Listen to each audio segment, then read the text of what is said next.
بسم اللہ الرحمن الرحیم۔ میرے عزیز طلباء اور طالبات السلام علیکم۔ میں آپ کی اردو کی ٹیچر آپ سے مخاطب ہوں۔ آج ہم کریں گے اردو ادب کا کام، یونٹ نمبر 3، عنوان نظم پرانا کوٹ۔ بند نمبر 2، بڑا بزرگ ہے یہ آزمودہ کار ہے یہ، کسی مرے ہوئے گورے کی یادگار ہے یہ، پرانی وضع کا بے حد عجیب جامہ ہے، پہن چکا اسے خود واسکو ڈی گاما ہے۔ اس بند کی تشریح کرتے ہیں ہم۔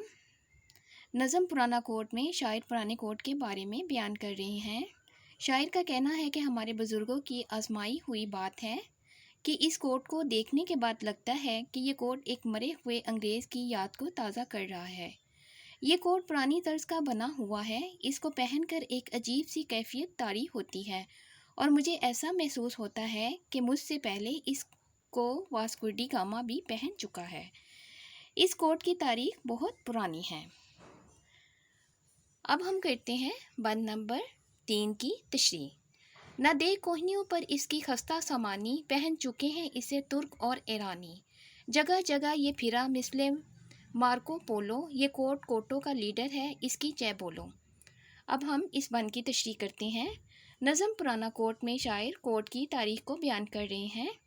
کوٹ بہت پرانا ہو گیا ہے، کوہنیوں سے اس کی پرانی حالت ظاہر ہو رہی ہے۔ یہ اتنا پرانا کوٹ ہے کہ اسے ترک اور ایرانی اپنے زمانے میں پہن چکے ہیں۔ اس کوٹ کو دیکھ کر مارکو پولو کی یاد تازہ ہو جاتی ہے۔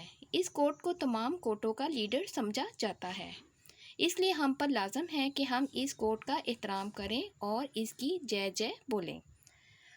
آج ہم نے نظم میں بند نمبر 2 اور بند نمبر 3 کیا ہے۔ انشاءاللہ تعالی اگلے لیکچر میں پھر آپ سے ملوں گی۔ اللہ حافظ۔